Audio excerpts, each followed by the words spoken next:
네, 안녕하세요. 축구생각입니다. 축구 승부패 토토 13회차 K리그 6경기 분석이고요. 기존에 제가 지난번에 올린 영상에서 분데스리가 초안팩은 이번 주는 조금 시간이 안 될 것 같다라고 말씀을 드리면서 최종팩에 대체하겠다고 말씀을 드렸었는데 K리그 분석이 생각보다 좀 일찍 끝났어요. 그래서 내일 분데스리가 초안팩 업로드가 가능할 것 같습니다. 분데스리가 같은 경우에는 두세 경기 한 팀당 한 두 경기 내지 세 경기 정도만 봤기 때문에 조금은 간단하게 이번 주는 조금 간단하게 분석을 할 예정이고요. 일단 5월 25일에 K리그 같은 경우에는 입대하는 상주 상무 2차 합격자가 발표가 됐었는데 이 명단에는 포항 선수들이 좀 많이 포함이 됐습니다. 그리고 최근 5경기는 제가 기존에 항상 최근 5경기를 포함을 시켰었는데 이번에 시즌이 개막을 한 거기 때문에 또 선수들이 바뀌어서 최근 5경기는 빼고 분석을 했습니다. 첫 번째 경기부터 살펴보면 12위 상주 그리고 2위 강원의 경기인데요. 상주 같은 경우에는 지난 경기 울산에게 4대 0으로 패배를 했고요. 강원은 서울을 3대 1로 이겼습니다. 투표율 같은 경우에는 생각보다 강원 쪽에 현재까지는 좀 많이 몰린 편이에요. 상주를 살펴보면 지난 경기 전방에서부터의 압박을 하는 그런 모습들은 지난 시즌과 조금은 비슷하게 가져가는 것 같습니다. 그리고 뭐 성승민, 강상우, 진성욱 이런 선수들이 좋았고요. 신입 선수들 중에서는 이번에 입대한 선수들 중에서는 권경현 그리고 문선민 선수가 선발로 나왔었고요. 박용우 선수는 교체로 출전을 했는데 아마도 조금 시간이 지나면 박용우도 선발로 나오지 않을까 싶습니다. 문선민을 조금 받쳐줄 수 있는 선수가 상주에는 조금 부족하다고 생각이 들고요. 그리고 확실히 기존의 전력들이 조금은 약해졌다라고 생각을 하고 있습니다. 그래도 뭐 압박 자체는 좋았던 것 같지만 정경훈 코치가 없는 점도 조금 상주에게 있어서 마이너스로 보이고요. 수비 같은 경우에는 숫자가 조금 부족한 모습이 있고 좀 전반 초반에 강하게 좀 압박을 했었던 그런 상주의 모습이 있었는데 실점 후에는 조금 흔들리면서 그런 적극적인 모습들이 조금 사라졌던 그런 상주의 모습이었고요. 전방 압박을 하면 당연히 라인을 좀 올려야 되기 때문에 그로 인한 뒷공간 노출을 조금 많이 노출을 했고 그러한 역습이 좋은 그런 울산에 만났기 때문에 조금 많이 좀 실점을 했었습니다. 강원을 좀 살펴보면 이범 스키퍼 그리고 이영재, 김호규 김호규와 임채민의 두 명의 센터백 그리고 조재한 선수도 좋았고요. 김지현 그리고 김승대 이렇게 세 명의 선수가 득점을 했었습니다. 특히 강원의 역습이 확실히 좋았다라고 생각을 하는데 김승대가 역습을 할 때 또 측면으로 이동을 하면 그 빈 공간을 조재한 선수가 침투하는 그런 모습도 있었고요. 아니면 김승대 선수가 본인이 줄타기 장인이죠. 김승대 선수가 라인 브레이킹으로 득점을 하는 그런 모습이 있었습니다. 수비적으로 봤을 때는 볼 처리가 조금 불안한 부분이 있었고 좀 김우균이나 임채민이나 주력이 그다지 상대 공격에 비해서 빠르지 않기 때문에 뒷공간을 조금 내주는 그런 약간의 불안한 모습이 있었습니다. 이 경기를 정리하면 투표율이 생각보다 좀 많이 몰린 경기여서 불안하긴 한데 저는 한 60%, 조금 한 65% 정도로 예상을 했는데 생각보다 많이 몰렸어요.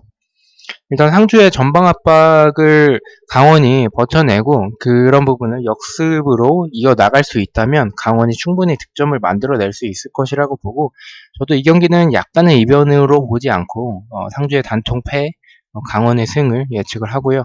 변수는 상주가 1라운드에서 울산 상대로 대량 실점을 했죠. 그래서 지난 시즌과 약간은 비슷하게 나왔던 상주의 그런 개막전의 모습이었었는데 그런 부분을 참고를 했을 때 2라운드에서는 조금은 전방 압박을 약하게 하고 라인을 내려서 플레이를 할 수도 있을 것 같은데 상주가 내린다면 오히려 강원의 뒷공간을 노릴 수 있는 선수인 문선민, 뭐 성승민 선수도 한 방이 있기 때문에 이런 부분에서는 약간은 고전할 수도 있을 거라고 생각이 들긴 합니다.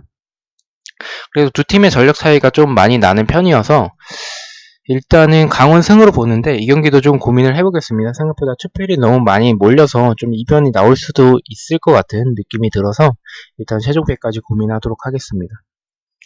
두 번째 경기는 6위 대구 그리고 3위 포항의 경기인데요. 대구 같은 경우에는 인천과 0대 0으로 비겼었고 포항은 부산에게 2대 0으로 승리를 했습니다. 투표율 같은 경우에는 포항 쪽에 39.7%고요. 일단은 좀 균등하게 어느 정도 좀 분배가 된 투표율입니다. 대구 같은 경우에는 세징야, 에드가, 그리고 교체로 투입된 대안, 뭐 김대원의 스피드도 좋고 이진현 이런 선수들이 좋았고요. 츠바사가 전반에 좀 없었던 아무래도 컨디션 문제 때문에 조금 전반에 투입을 시키지 않았던 선발로 내보내지 않았었던 것 같은데 그 부분이 조금 아쉬웠고 대안이 차라리 선발로 나오거나 아니면 후반 시작하자마자 그냥 바로 하프타임 끝나고 교체를 시켰다면 조금 더 좋았었을 것 같습니다. 그래도 최영훈 키퍼가 생각보다는 그 조현우 키퍼의 그런 공백을 좀 막아주면서 준수한 모습을 보여줬고 뭐 예전에도 잘했던 선수죠. 항상 뭐 조현우 선수가 국대나 뭐 이런 데 차출됐을 때 항상 잘 해줬었는데 이번에도 잘 해줄 것 같습니다. 그리고 대안이 있기 때문에 세트피스 또한 위협적인 모습을 뭐 정태욱도 있고 홍정훈도 있고 뭐 대안, 에드가 뭐 이런 선수들이 있기 때문에 대구는 올 시즌에 세트피스가 대안까지 있다면 굉장히 좀 위협적인 모습을 보여줄 수 있다라고 생각을 합니다. 세징야를 마지가 완벽히 막아내면서 대구는 항상 세징야가 리그 후반기로 갈수록 체력적인 저하 그리고 상대가 이제 데뷔를 하면서 그런 부분에서 세징야가 막히면 좀 답답한 경기를 보여주는데 지난 경기도 마찬가지였고요. 홍정훈과 정태욱의 수비 좋았고요. 확실히 대구는 라인을 내리는 팀들 상대로 대안과 에드가의 제공권은 강력한 무기가 될 것으로 보여요. 대안은 저는 조금은 의구심이 들었었는데 나이가 너무 좀 있는 거 아닌가라고 생각했는데 아직까지는 좀 건재한 모습을 보여줬습니다. 확실히 이병근 감독 대행이 좀 아쉬웠던 모습이 있었다라고 생각을 하고요. 수비 같은 경우에는 인천이 딱히 한 게 없어서 문제가 없어서 인천이 공격을 거의 하지 못했어서 이제 포항을 살펴보면 부산의 우측 공격을 부산이 주 공격 루트를 우측으로 했는데 심상민 그리고 좌측에 있는 심상민과 송민규가 잘 막아줬고요. 송민규 같은 경우에는 U22 룰에 적용이 되는 선수죠. 저는 좀 나이가 좀 액면가를 보고 나이가 좀 있는 줄 알았는데 생각보다 어린 선수더라고요. 그리고 최영주는 항상 좋았고요. 그리고 1588 라인에서 오닐 선수가 출전을 하지 않았지만 이런 일륜 체코 그리고 팔로셰비치, 팔라시오스 다 잘했습니다. 그리고 김강석 그리고 하창래 이 두 명의 수비는 항상 수비 듀오는 좋은 모습을 보여주고 있고요. 교체로 투입되는 이경혁 선수는 지난 시즌에도 그랬고 항상 그런 스피드, 항상 쪼크로 나와서 좋은 모습을 보여주는 위협적인 선수인 것 같아요. 지난 시즌처럼 역습에서의 스피드가 좋았고요. 용병들이 잘 적응을 한 것 같습니다. 특히 팔라시오스 같은 경우에는 완델손의 이런 공백을 잘 메꿔줄 수 있을까라고 생각을 하긴 했는데, 물론 그만큼의 공백을 메꿔주진 않을 것 같지만, 그래도 한 7, 80% 정도까지는 메워줄 수 있는 선수인 것 같아요. 포항 역시 수비적으로 특별한 부분은 상대가 그렇게 공격을 많이 하긴 했는데, 상대가 공격을 했는데, 그다지 뭐, 포항에 수비적으로 문제는 없었던 것 같습니다. 두 팀을 봤을 때는 심상민, 그리고 김용환, 허영준, 이 세 명의 선수가 아까 말씀드렸던 상조상무, 네, 2차 합격자에 포함이 됐어요. 그래서 5월 25일에 이제 입대를 하는데, 심리적으로 조금은 이 선수들이 허영준 제외하고는 두 명의, 좌측, 우측, 풀백이기 때문에 조금은 심리적으로 흔들리면 조금 포항으로서 타격이 있을 것 같고요. 또 두 팀이 역습이 좋은 팀이어서 선제 실점을 하게 되면 그런 실점을 먼저 하는 팀이 라인을 더 올리겠죠. 근데 그런 올렸을 때 또 역습에 의해서 추가 실점을 할 가능성이 높다고 봐서 저는 무승부를 제외한 승패 투픽으로 조금 보고 있습니다. 이 경기는 대구가 좀 중원이 약하긴 하지만 공격에서의 세징야, 포항과 비교했을 때 중원이 조금 더 약하지만 공격에서의 세징야, 대안, 에드가가 더 강력하다고 봐서 포항이 만약에 정배를 받지 않는다면 승무 쪽으로 좀 고민을 하고 있고요. 포항은 해외 배당에서 조금 정배를 받으면 해외 배당이 좀 잘 맞추는 그런 경향이 있어서 포항은 해외 배당이 정배를 받으면 좀 무패 쪽으로 갈 수도 있을 것 같습니다. 세 번째 경기입니다. 12위 부산과 5위 전북의 경기인데요. 부산 같은 경우에는 포항에게 2대0 패배, 전북은 수원을 1대0으로 이겼습니다. 투표율은 전북 쪽의 77.9%고요. 부산 같은 경우에는 지난 경기에서 우측 공격만 좀 노렸어요. 김문환과 이동준 라인에. 상대였던 포항의 사이드가 조금 강하다 보니까 풀백들이 조금 더 공격적으로 가야 되는데 상대가 오히려 공격을 하기 때문에 전진하지 못하고 내려앉는 그런 모습이 있었고요. 수비적으로 봤을 때는 윤석영, 그리고 도스톤백, 강민수, 김문환의 이 4백은 강력해 보이지만 김문환 제외하고 이 세 명의 선수가 다 바뀐 선수이기 때문에 새로 들어온 영입된 선수여서 조직력 부분에서는 아직까지는 좀 아쉬운 것 같아요. 부산 같은 경우에는 실점하기 전까지는 압박이나 뭐 이동준, 비지식구의 제공권 등 뭐 나쁘지 않은 그런 모습을 보여줬었는데 실점 후에는 이상준 대신 김병우를 빠르게 투입을 했지만 역습할 때 숫자가 조금 부족했고 만들어가는 플레이보다는 조금 의미 없는 슈팅이 좀 많았었던 그런 부산이었습니다.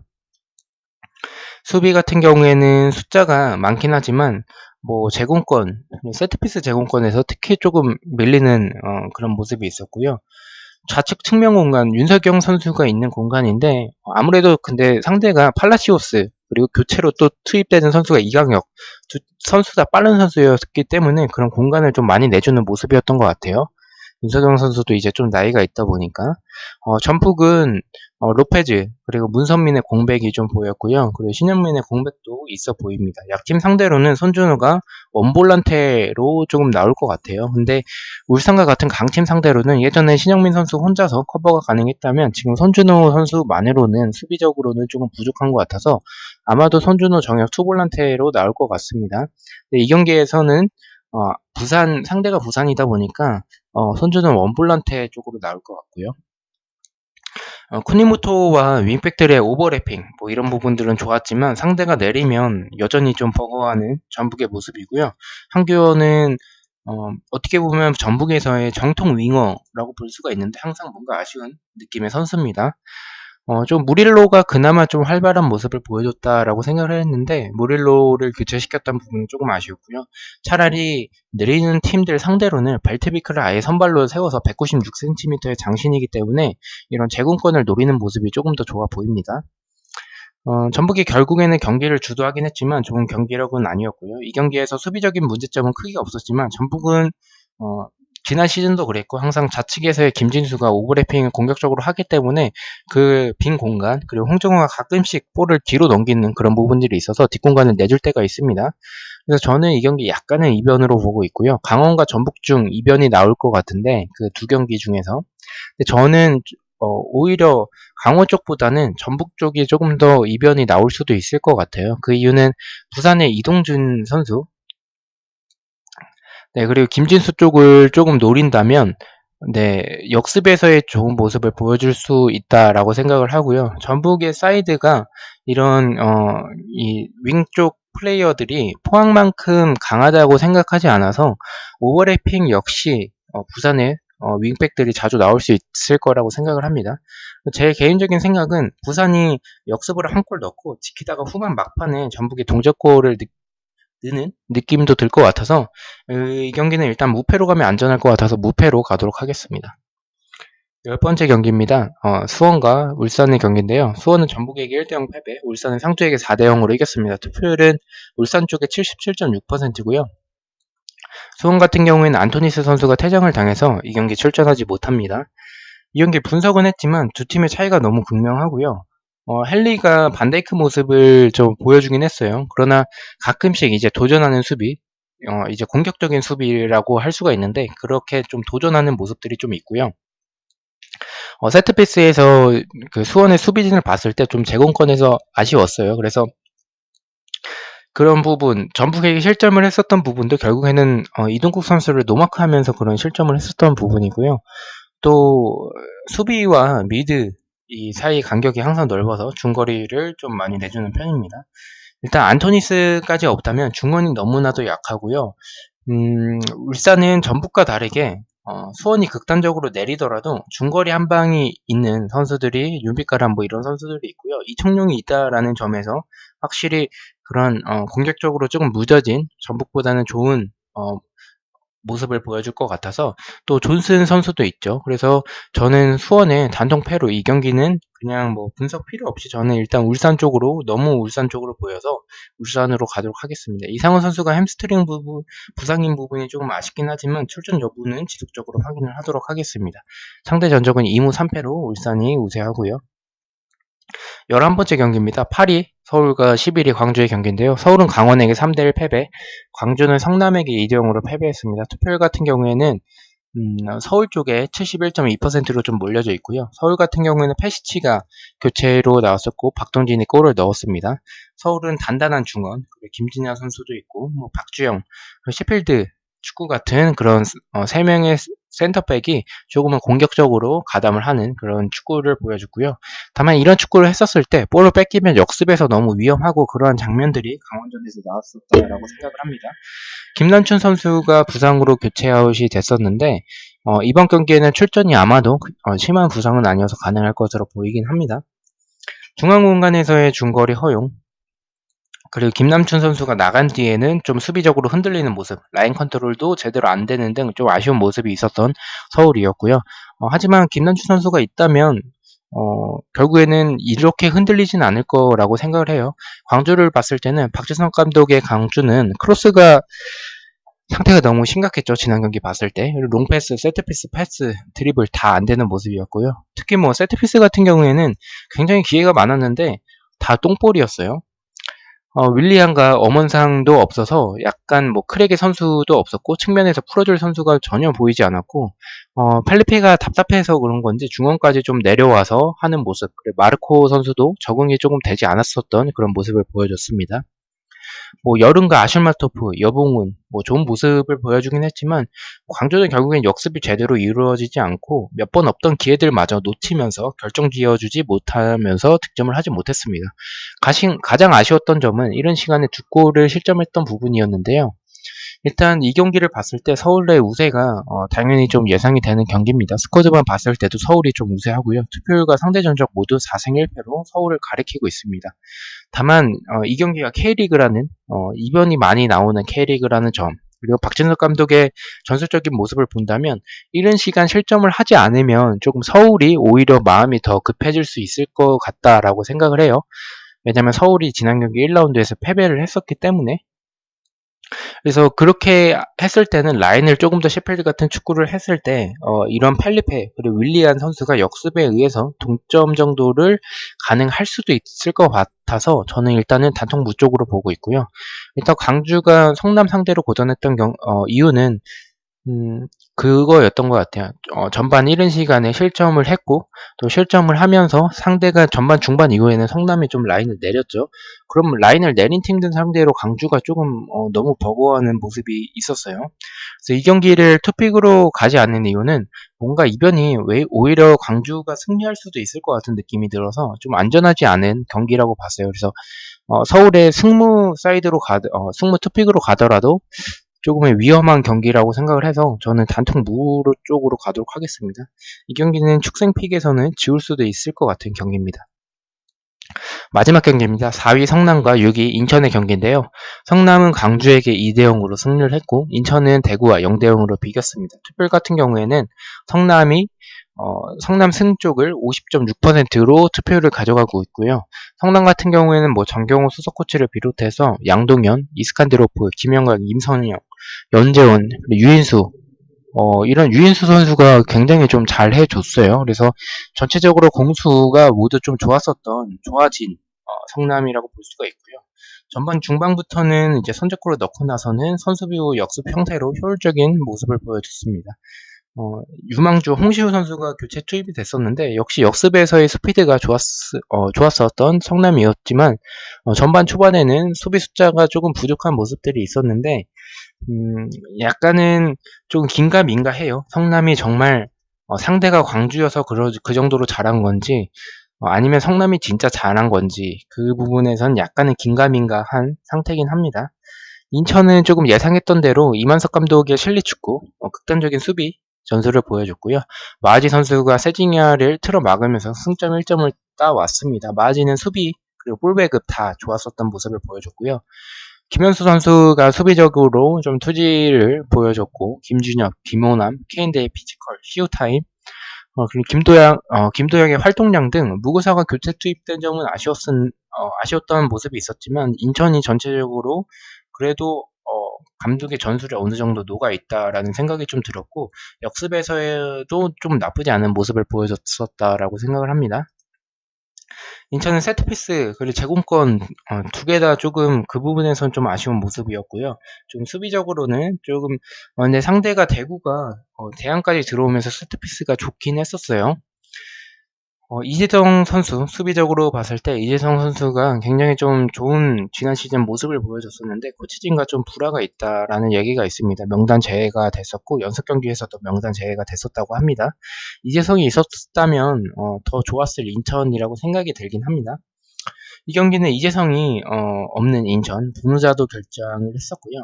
그런 인천의 수비진이 어, 라인을 내린 그 대구전처럼 성남전에서도 그 정도로 라인을 내릴 것 같은 느낌은 들진 않아요. 그래서 저는 양동현의 제공권이나 이스칸데로프, 토미 선수도 있고요. 임선영의 한방도 있기 때문에 저는 인천이 조금은 라인을 극단적으로 내릴 것 같진 않아서 저는 일단 성남의 승으로 보도록 하겠습니다. 경기력은 또 무승부가 나올 것 같은 느낌이 들어서 일단 상대 전적도 3무로 조금 무승부의 빈도가 높은 편이기도 해서 좀 고민을 해보도록 하겠습니다. 현재는 정경호 수석 코치가 조금 잘 준비를 해올 것으로 보고 있어요. 그래서 약간 제가 성남을 느끼기에는 김남일 감독은 약간 동기부여적 측면, 물론 총괄을 하겠지만 동기적인 동기부여적인 부분에서 조금 더 신경을 쓰는 것 같고 정경호 수석 코치가 훈련이나 아니면 경기에 임하는 그런 전술 자체도 좀 세세하게 좀 짜오는 것 같아요. 그래서 이번 시즌에 성남을 봤을 때는 일단 이 경기까지는 인천전까지는 조금 지켜봐 봐야 될 것 같습니다. 자, 그래서 일단 성남 쪽으로 승리 사이드로 보도록 하겠습니다. 내일 이제 분데스리가 8경기에 대해서 분석 영상 그리고 초안픽 배팅 내역 공유하도록 하겠습니다. 시청해주셔서 너무나도 감사드리고 구독과 좋아요 너무나도 감사합니다. 감사합니다.